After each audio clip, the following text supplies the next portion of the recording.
I'm Mara Webster with In Creative Company, and today I'm excited to be joined by the lovely Dierdre Friel to talk all about season 3 of Apple TV Plus's show Physical. And I wanted to start by talking a little bit about the way that you work with the scripts at this stage into being in a show and having spent so much time playing Greta, because it sounds like one of the early things you do is really kind of go through scripts when you get a new role and look for a lot of the intricacies and kind of those smaller details that are going to give you certain like larger characteristic traits of who someone is. Which obviously that's a huge part of season 1 process, but going into the 3rd season, I was really interested in how that has kind of evolved from the way that you were working with the scripts at the beginning of the show, since you already have a relationship with the character. Oh my God, that's a fantastic question. Yeah, so I think as a show evolves, if you're lucky enough to be on a show that gets to go multiple seasons, it's a little column A, little column B. So still the writers and our wonderful, brilliant showrunner, Annie Weissman, are leading us like, this is what's going to happen and this is happening. And, oh, okay. And so there are times where Greta would take an action that Dierdre might not. So I have to make the bridge of, oh, okay, well, if she's doing that, she must be thinking this, right? X, Y, or Z. I think also, though, as it is when you work long-term with anybody in any career, you get to know each other. And so sometimes our writers, I've been lucky to be on a couple of projects that have gone, multiple seasons, and people will start to write towards your strengths or things that they like about you, or qualities they like that you've brought out about the character. And so there's more of a meeting there, right? Like I think is what you're kind of saying is, you'll sort of start to find that things blend. And I remember I have a really great acting coach that I work with. I have worked with him all 3 seasons. And the 3rd season I was working on a scene and I was like, right, but am I being too Dierdre in this scene, or am I being Greta enough? And he goes, I think in this scene, you're pretty close. And so I was like, oh, okay, great. So I don't have to overthink it, or I can just be myself.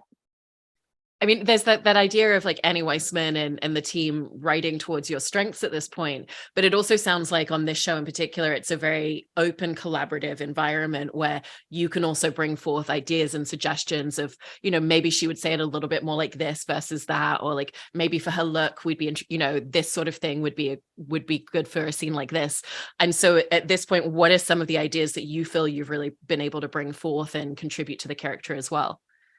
I have to be honest. I really sing the praises of this show being such a female-led team. And our showrunner is a wonderful woman, Annie Weissman. Stephanie Lang has directed almost every single episode we've done. Rose Byrne obviously is brilliant. A large portion of our producing team are women. And so I have experienced that when you're in a project with a lot of women, there's a lot of space for women to have voices and say what you think. So at this point, much like I was saying about how the writers might write towards Dierdre, I'm not sure I could say specifically what I've brought, because 100% there has been space for me to ask questions or make suggestions about looks or hair, makeup, what I might say, what I might do.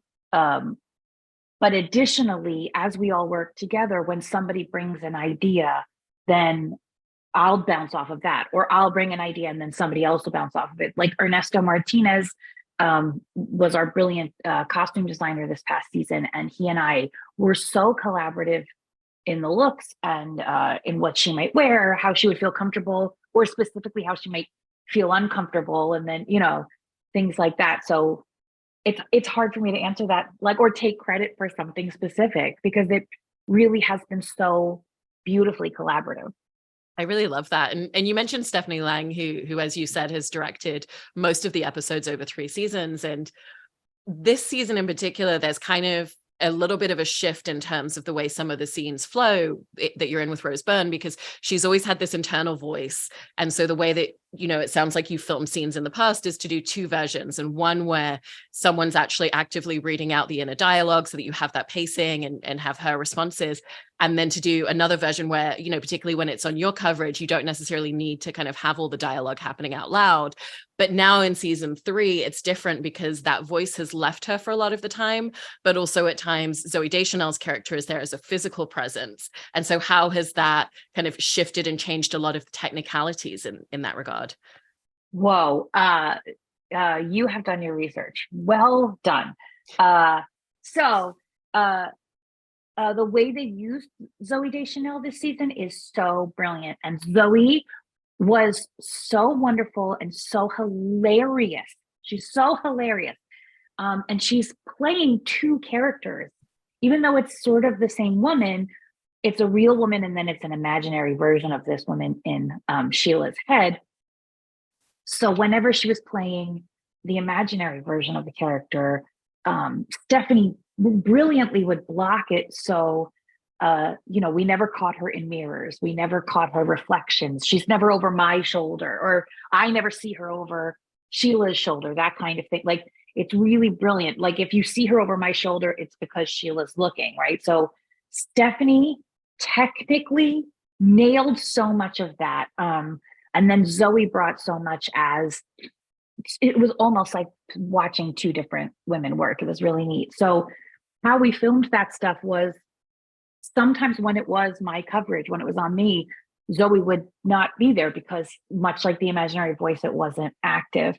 And then sometimes she would be there reading the dialogue, either just for space, if it was my coverage, or if it was Rose's coverage, to, give her the inner juice. Really an interesting take on it this season. It was very technical and super fun. I love that. And with Greta as a character as well, at this point, she's always been someone who's kind of there as a huge cheerleader and creates a lot of space for other people in her life. And what's been really beautiful to watch in her journey is her kind of claiming space for herself and understanding, I have just as much to bring to the table, and the space that I need is just as important as the space that you need. And so how has that shifted a lot of the dynamic in how you're playing a lot of scenes with other actors and other characters, in that it's not all completely Greta giving away all of herself and all of her energy in the same way that it was at the beginning? I think what was fun about that is, in the early episodes of season 3, it's still kind of uncomfortable for Greta to do it. So in the way that in Dierdre playing Greta, as I was saying before, sometimes there are things that I was like, oh, I don't think that Greta would do this, or like, I'm surprised Greta's doing this. But then I'm going, oh, okay, but that's the discomfort of Greta going, I have to do this. I have to step into my role, and sometimes I think, if I'm being honest, Greta thinks of it like I'm taking up space in order to help Sheila or in order to serve the company. So sometimes that's easier for Greta to justify, I think, instead of going, I deserve this. But then as it goes on, and as it affected her marriage or her relationship, that was a big one this season. That's where Greta would start to go, okay, wait, no, I earned this. I owe this.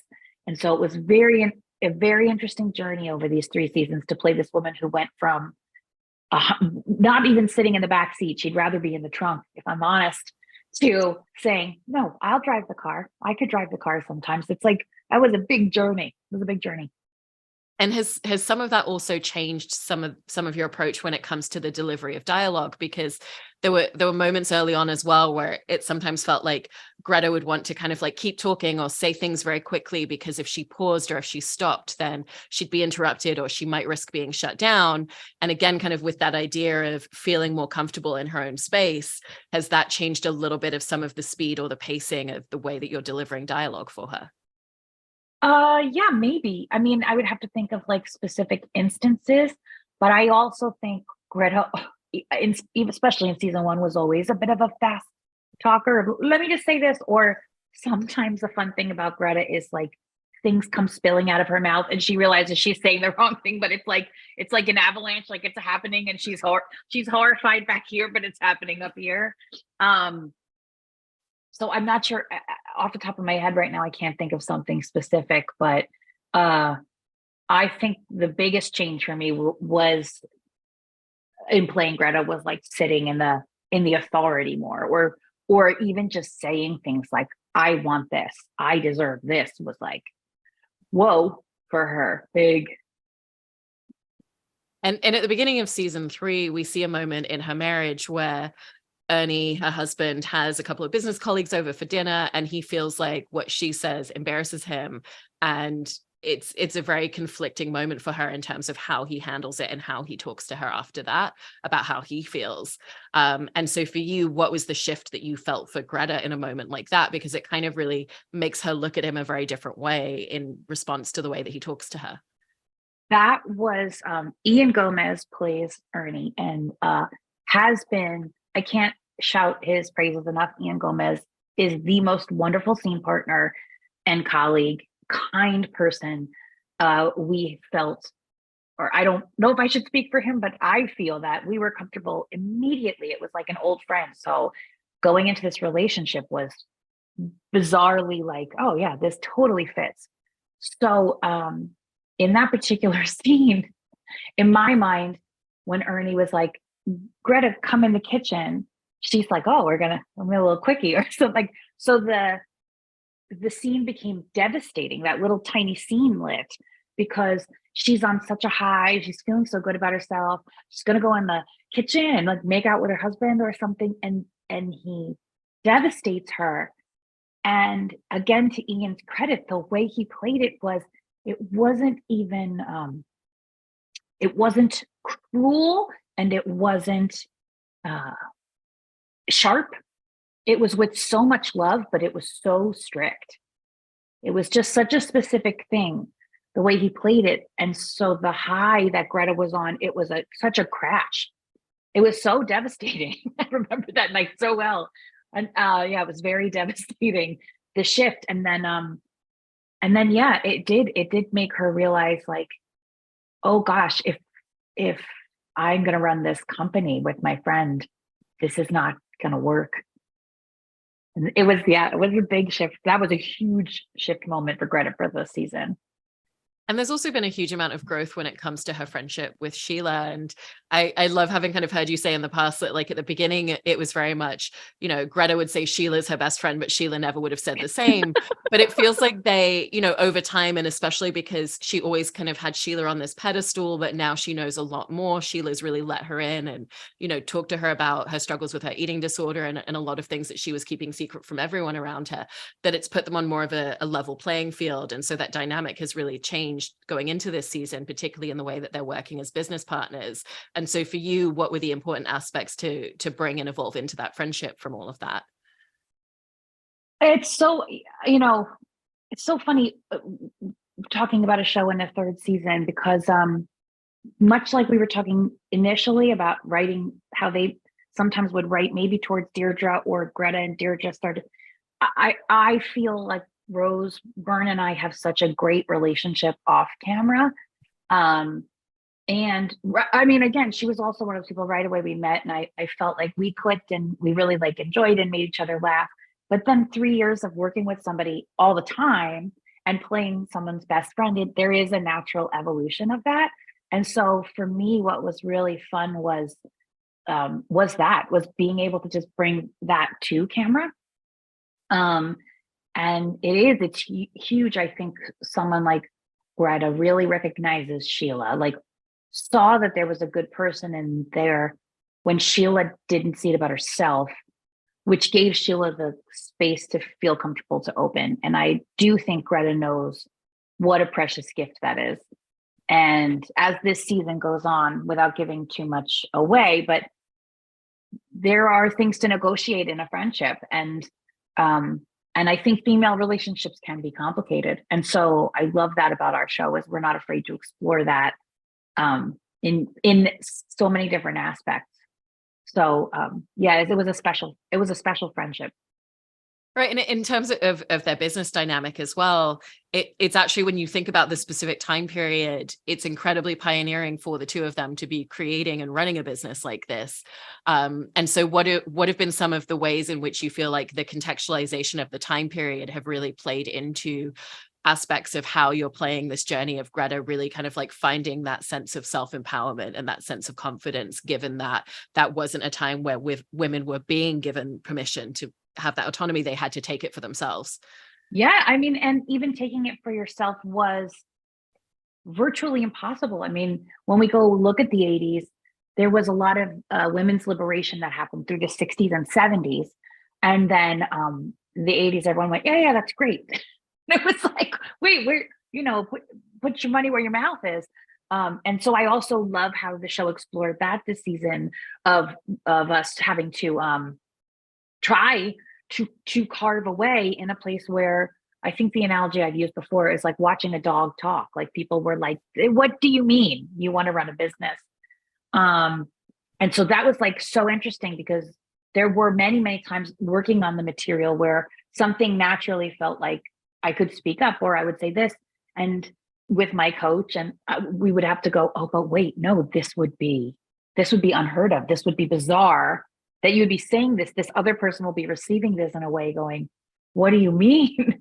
And so I had to sort of like rewind my thinking past my own natural knowledge of the world. So yeah, it was really neat. It was like being an archaeologist in a weird way, but And you were bringing up earlier Greta's costumes and hair and makeup and the kind of like outward appearance of her. And I love some of the very specific looks that she has, particularly in this season, because again, it's kind of like that, like I'm dressing for like the job that I have now. It's not even dressing for the job that I want to have. It's dressing for the position I have. And I know how I want to walk into a room and present. But then there's also kind of like a difference between that and, when we see her in like quieter moments at home, or like sitting in a living room with Sheila. And so how has that kind of changed some of the physical aspects of the character for you, in terms of just like that evolution of costume, hair and makeup for her, along with the internal journey that she's taken? Oh yeah. Ernesto used to say a lot, she's rich, honey, she's rich. And so he would like, I'd have these great outfits, like, just like they would feel so luxurious. And I'd have such like really fantastic jewelry. And also remember at that time too, like women would go and buy whole outfits. Like it wasn't like fast fashion. It was like you really put looks together, or somebody would be at Macy's helping you put, the whole look together. And there were many, many times where I would go to a fitting or, I'd get my hair done specifically for the day and put on a certain pair of gold earrings or something and go, oh my God, I look like my mom, like pictures of my mom. And then I would be like, but that's right. I'm supposed to look like that was the right, so if I felt wrong, then I went, oh, that's right. Like, that's right.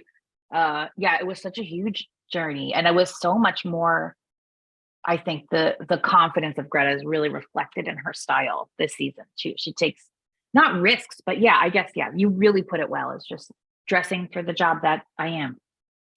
I love that. And also because you were bringing up working with your acting coach, I think it's so wonderful to not even just be working with someone to try and get a role and kind of figure out the audition or figuring out a character at the beginning. But, again, going back to that idea of like 3 seasons in, to like still have someone that you can sit down and kind of like go through scenes with in like minute detail. And I was really interested in just the way that you work with your acting coach on scenes and scripts as well. Oh yeah, thank you. I think it's really important. I think booking the job is one thing, and then the reason you work with somebody to book the job is, I think it's an outside eye, right? Like, so I'm an actor, but I'm not a director. So what I bring to the table is choices or options, and somebody's on the outside going, this is how it's reading, right? And so that's what I rely on a coach or even a friend if I'm working on an audition sometimes for. So then when you actually have the job, there's so much more material. Usually an audition is like, maybe it's just one scene, maybe it's like 3 or 4 scenes, but it's like a snippet of the character. And now you're having these huge chunks, like it's like working on a 10-hour movie. So you're really trying to make sure that the choices you make in episode 2 through to make sense when the payoff comes in episode 8. And that's where my coach was so brilliant. He's a brilliant director, Kevin Kittle. He's so smart, and we would really kind of go through that stuff together. And often we'd make, 4 or 5 choices about a moment in a scene, like, well, maybe it could be this way or this way or this way, either depending on what Rose gives me, or depending on when I then go, if Stephanie or Annie or someone has another idea, it's like I'm going to come with strong ideas too, but then I'm also flexible enough to go, oh, that's fun, let's run in that direction. So I rely on him for that. That's so great. And you've also worked with actors and kind of like teaching other actors as well in the other direction, which I love that it's kind of like you have someone that you work with, and then you also have people that you're passing that information and knowledge on. And so from the way that you work with scripts and you work with your coach, how does that translate into the way that you're working with actors and students that you're teaching? Oh my gosh, thank you for asking, because I used to teach so much more. And now, I mean, I'm so fortunate. My career has been keeping me much more busy, like in front of the camera. So I'm coaching and teaching less than I used to, but I did coach a friend the other day on something, and I have a couple of students that I keep up with. And I like, when I do it, I'm like, oh, yeah, I mean, my acting coach, if I'm being candid, was my coach, like who trained me. He was like my teacher from college. And so when I booked physical, the job felt so like there were so many pieces to it that it was a period piece. It was going to be such an emotionally huge journey. We were also doing it. We started it during COVID. So there were a lot of strange restrictions on set at that time that I wasn't used to. So I really, really wanted to feel very prepared and relaxed. And so that's why, instead of going to some other coaches that I have used, I went like sort of back to basics. So I was like, he would always say to me, like, what are you doing? The simple acting things rather than the complicated ones. So that when, people were running around or someone got COVID or things shut down, like when chaotic things happened, I could just like quietly go those simple things. So I could go back to basics. And I think that's important. I try with students of mine or anyone I'm coaching to say like those very simple things first. If you don't have those tiny building blocks, then you can't put the details on it that are the things that are what audiences really love or are interested in or make a real person. That's so fantastic. And, going back to that thing that you were saying about there being this kind of collision for you at this point in terms of like yourself and the character because of the time that you've spent with it and how it's written at this point. I was interested kind of on the other side of things. What are some of the aspects of playing Greta at this point that you feel continue to push you outside of your comfort zone or to create new spaces for you as an actor?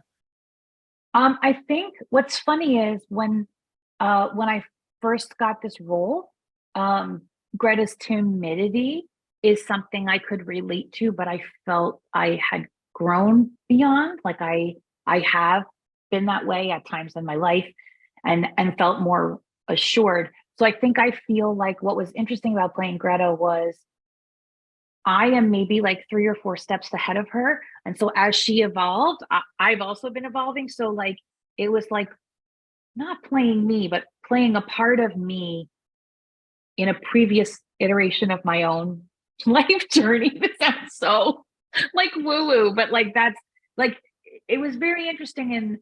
In a lot of that, I could relate to her. I think her incredibly adventurous sexual nature is not necessarily me.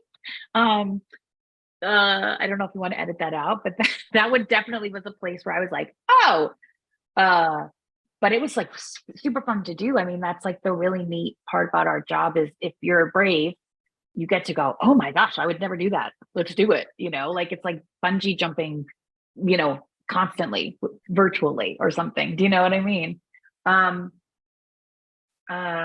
Yeah, I would say that was for me if I'm thinking right off the top of my head, the biggest one that I was like, oh shit, okay, but it was really fun because of Ian and Stephanie and Annie. Everyone just makes you really comfortable. So then it's like super fun.